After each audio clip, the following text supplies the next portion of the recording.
Indian জিওগ্রাফিতে lake নিয়ে বারে বারে প্রশ্ন এসছে কম্পিটিটিভ এক্সামে। অনেকেই আমাকে অনুরোধ করেছে লেকের উপর একটা ছোট যদি ভিডিও করা যায়। আজকের কয়েকটা লেক নিয়ে আমরা একটু দেখে নেব।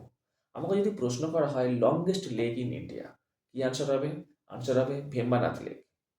আবার ধরো জিজ্ঞেস করা হলো largest fresh water lake in India, এক্ষেত্রে আনসার হয়ে যাবে কিন্তু উলার লেক, যেটি জম্মু এবং কাশ্মীরে অবস্থিত।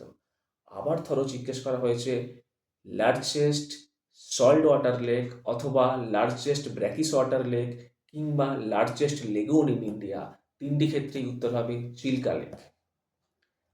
এবার ধরো আমাকে জিজ্ঞেস করা হয়েছে লার্জেস্ট ইনল্যান্ড স্যালাইন লেক, তাহলে কিন্তু আনসার হয়ে যাবে সম্বর লেক। আবার ধরো প্রশ্নে দেয়া আছে যে হাইয়েস্ট লেক ইন ইন্ডিয়া, তাহলে কি আনসার হবে? আনসার হবে সোলামু বা চোলামু লেক, যেটা সিকিমে, নর্থ সিকিমে অবস্থিত। আবার ধরো আমাকে জিজ্ঞেস করা হয়েছে ডিপেস্ট লেক ইন ইন্ডিয়া, এক্ষেত্রে আনসার হয়ে যাবে মানসপল লেক, যেটা জম্মু এবং কাশ্মীরে অবস্থিত। কিংবা যদি আমাকে প্রশ্ন করা হয় স্মলেস্ট লেক ইন ইন্ডিয়া, তাহলে কি আনসার হবে? আনসার হয়ে যাবে পুকুরে লেক, যেটা কেরালাতে অবস্থিত।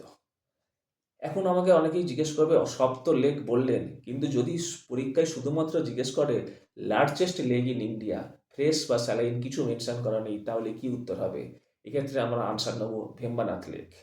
আগে পিএসসির বিভিন্ন এক্সামে চিল্কা লেককে আনসার নেওয়া হতো, কিন্তু রিসেন্টলি পিএসসি যে কটা আনসার কি দিয়েছে সেখানে ভেম্বানাথ লেককেই আনসার নিয়েছে এবং এটাই আনসার হওয়া উচিত। Largest lake in India Vembanad lake. আর শেষে একটা কথা বলে শেষ করব, লোকটাক লেকের কথা না বললেই নয়, কারণ ইন্ডিয়ার একমাত্র ফ্লোটিং ন্যাশনাল পার্ক যেটা কেইবুল লামজাও ন্যাশনাল পার্ক আমরা জানি সেটা লোকটাক লেকের উপর মণিপুরে অবস্থিত। কম্পিটিটিভ পরীক্ষায় জিওগ্রাফির এই ধরনের ইনফরমেশন পেতে নিচের দেওয়া নাম্বারে আমাদের সাথে যোগাযোগ করুন। আমাদের নতুন উদ্যোগ যেটা আগামীকাল থেকে শুরু হতে চলেছে, এবং আমাদের চ্যানেলটিকে সাবস্ক্রাইব করুন। ধন্যবাদ।